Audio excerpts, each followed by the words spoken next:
Bonjour et bienvenue dans cette nouvelle vidéo consacrée à cette application de gestion de scolarité en utilisant Laravel 9 et LiveWire. Alors dans la précédente vidéo, on avait ici séparé les années scolaires de la table level. Là, dans nos structures de la table, si on retourne ici sur phmai-admin et on regarde ensemble nos structures de la table qui n'a pas été changée, et qu'on retourne dans la table level, on voit que là au niveau de la table level, on avait ici la scolarité et on avait ici fixé le montant de la scolarité directement dans la table level. Et ce qu'on a fait maintenant, c'est que là on a détaché le montant de la scolarité dans une table à part qu'on avait appelée, si je me rappelle bien, fees. Donc là je vais chercher la table et je pense que c'était school fees, donc frais de scolarité. Donc on avait déplacé ici le montant de la scolarité d'un niveau dans cette nouvelle table là. Et puisqu'on va utiliser maintenant cette nouvelle table ici pour faire les paiements de scolarité, il va falloir ajuster notre code qui permet de faire ici les paiements. Et aujourd'hui, ce que nous allons faire, nous allons ajuster ici le code qui permet d'interagir avec les paiements. Ok, donc c'est parti. Ce qu'on va faire ici, c'est qu'on va se rendre d'abord dans localhost phmai-admin. Et ici, ce qu'on va faire, c'est qu'on va aller dans la table paiement. Donc là, on va aller dans la table paiement et on va voir la nouvelle structure que cette table paiement doit avoir. Ok, donc ici, on va dire que là, la table paiement peut garder sa même logique. Là, on prenait ici l'idée de l'élève, l'idée de la classe, l'idée de l'année scolaire, le montant que l'élève a payé. Et ici, on avait ces informations-là. Donc là, on peut garder ça, cette architecture pour la table paiement. Et ce qu'on va faire plutôt, c'est que là, on va venir vider tout le contenu de la table paiement pour pouvoir repartir des zéros. Donc là, vous allez cliquer sur la table, vous allez partir dans opération et vous allez scroller jusqu'au bas et vous allez maintenant venir ici vider la table. Donc là, vous cochez la section vérification des clés étrangères et vous appuyez ici sur OK et il va vider ici la table qui permet de lister les paiements. Et cette fois-ci, on rafraîchit ici, on n'aura rien. Et si on rafraîchit maintenant notre application, on n'aura aucun paiement. Donc là, ce qu'on va vouloir faire, c'est d'ajuster ici les paiements. Donc ici, lorsqu'on clique sur faire un paiement, on aura ici le formulaire de base qui permet de saisir le matricule de l'élève. Et ici, on aura l'élève qui a été trouvé et on saisira le montant que l'élève voudra payer. Alors là, je vais d'abord retrouver cette page. Donc, je vais me rendre dans mon projet. Et ici, je vais faire un coup de CTRL-P. Je pense que c'était Create Payment. Donc, si je vais dans App, HTTP, LiveWire, j'ai le Create Payment qui a été trouvé.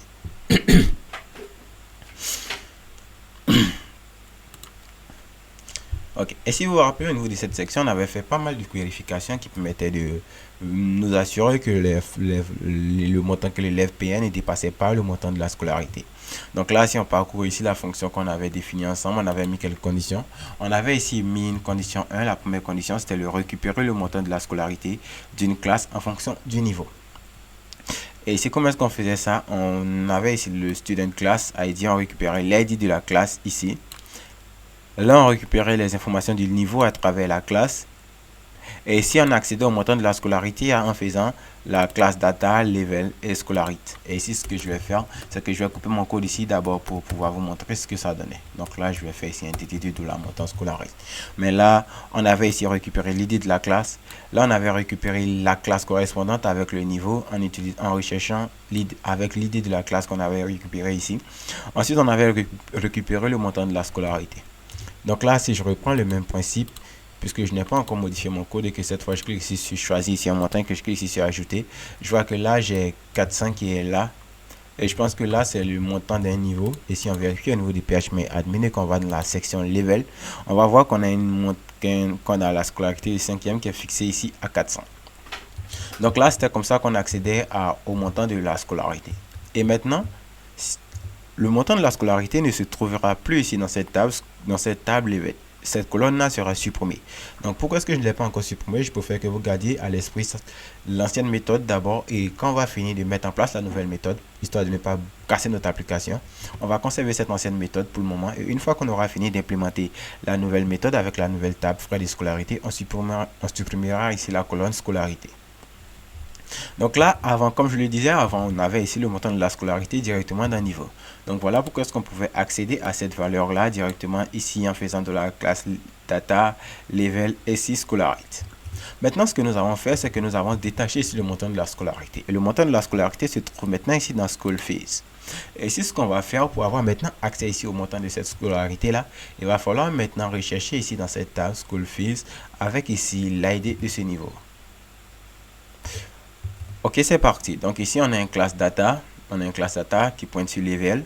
Et ici, on a scolarité. Donc si je me rappelle bien, au niveau du modèle classe, on avait établi ici une relation avec level qui permettait de faire ici ce pointeur là pour avoir cette relation là. Ok, donc on va conserver ça pour le moment. Mais seulement ce qu'on va faire ici, c'est que là, le montant de la scolarité, on va appeler ici classe data level. Et ici, on va pas pointer sur scolarite. On va dire qu'on souhaiterait récupérer l'ID de ce level. Donc là, on va faire classe data level. On va d'abord récupérer ici tout le level. Et là, je vais rechercher encore un nouvel élève. Mettre ça et ici, cliquer ici sur ajouter pour voir si je récupère toutes les informations de l'élève, du level. Donc là, je récupère toutes les informations du level plutôt.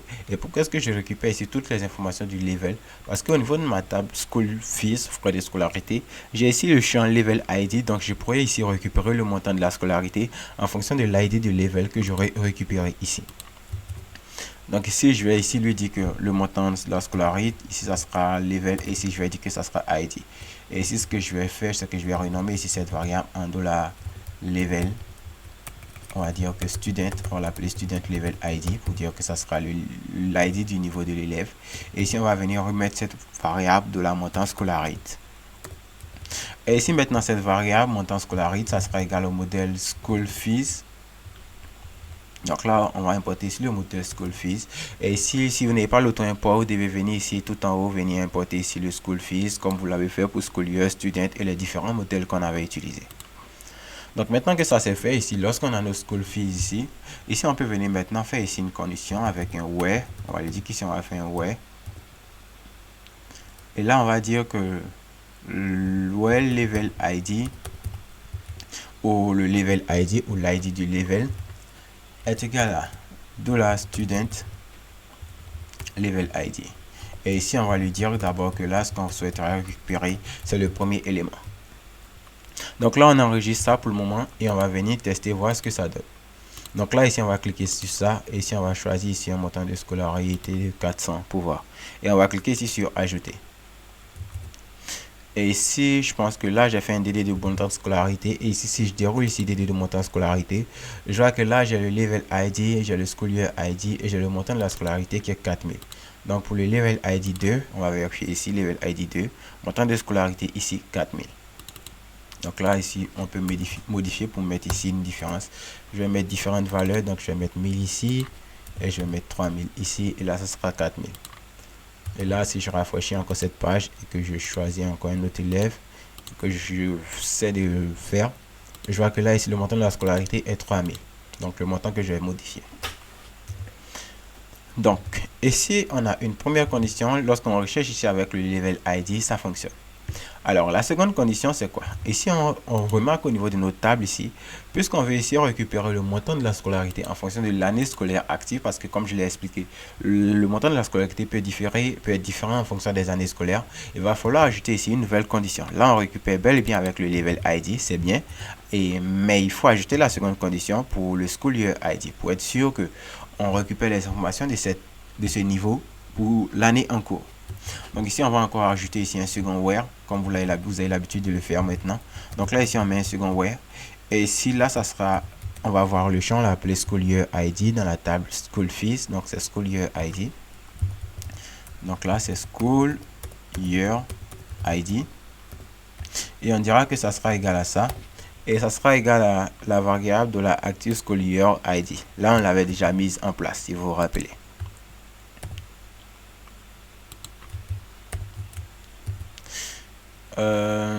Donc là ici on peut modifier ça plutôt que de l'appeler ici montant de scolarité, on peut l'appeler ici de la query. Et ici là on définira maintenant la variable montant de scolarité, ça sera égal à $query. Donc là on mettra ici $query, voir ce que ça va donner. Donc là ici on va venir rafraîchir encore, on va maintenant refaire une autre inscription. Et ici, on va venir choisir un nouveau montant de la scolarité. Et tout ce qu'on fait ne fonctionne pas, n'est pas inséré dans la base de données parce qu'ici, on a coupé le code en faisant ici un dump and die. Donc, si j'ai manqué de vous le dire, le dump and die bloque le code. C'est-à-dire, tout ce qui est en haut avant ce dump and die sera exécuté. Et tout ce qui sera en bas ne sera pas exécuté. Ça sera, vous pouvez considérer le dump and die comme une limite. Donc là, lorsqu'il existe, il limite le code. Et tout ce qui se trouve en dessous de lui n'est pas exécuté. Ok, donc ici, si je reprends ça et que je clique maintenant ici sur 400, Je vois que là, j'ai mes attributs. Et si je déroule ça, je récupère maintenant ici le montant de la scolarité de cette table directement. Et ici maintenant, cette variable de la montant scolarité, on peut ici lui dire que ça sera égal à $query. Et ici, ça sera la colonne montant. Et cette colonne montant provient d'ici, directement ici.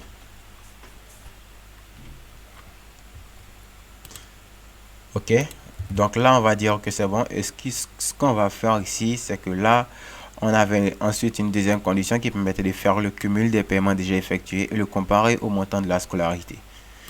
Donc là je vais d'abord retirer mon dependa et voir si j'en ai besoin. Donc là ici on avait un paiement, on recherchait dans la table paiement où on avait l'idée de l'élève.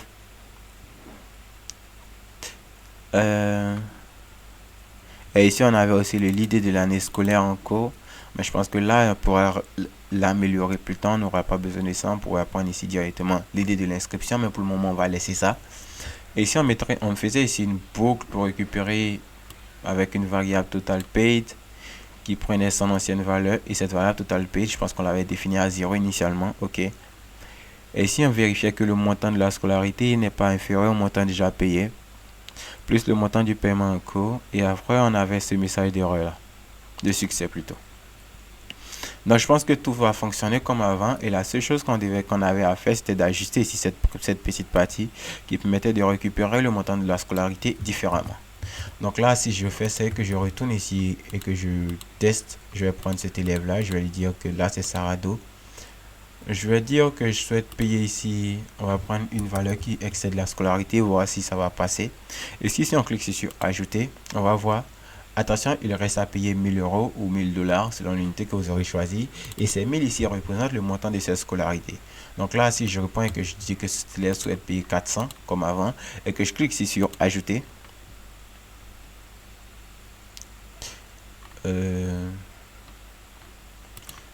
là j'ai un blocage. Et pourquoi est-ce que j'ai un blocage?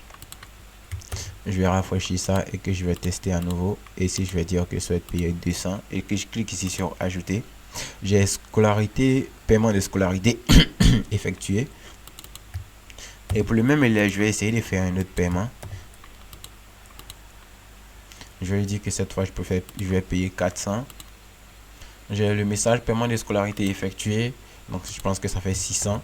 Et si ici encore, j'essaie de payer maintenant, cette fois, un grand montant. J'ai, attention, il reste à payer 400 $. Donc là, si je paye maintenant 300. Et là, on a un blocage. Je pense que là, on avait fait une condition quelque part qui bloquait le code. Mais là, on n'arrive pas à exécuter le code lorsqu'on a ce message d'erreur. Donc là, il va falloir regarder ça plus tard. Mais cette fois, si je rafraîchis encore et que j'essaie à nouveau de payer, j'essaie de payer 300 maintenant, et que je clique ici sur ajouter cette fois, je pense que là, ça va s'enregistrer. Et on a le paiement de scolarité qui a été effectué et on voit ici les 3 paiements. Et encore, on peut finir ici l'inscription de cet élève-là. Je pense qu'on est à 700, 900. Je pense qu'il manque encore 1000 ou 100. Il manque plutôt 100. Donc, si on fait ici 5, on clique ici sur ajouter, on aura le message paiement de scolarité effectué. Et si on revient encore et qu'on essaie encore de faire ici un autre paiement pour ce même élève, je pense que là, ça nous dira que la scolarité était réglée. Félicitations, la scolarité de cet élève est réglée. Donc ici, on vient de refaire fonctionner ici notre section des paiements de scolarité. En changeant ici la structure de la table cette fois, on est passé de la structure avec le montant de la scolarité dans la table level à une nouvelle table school fees qui permet de gérer ici, on va dire que les frais de scolarité.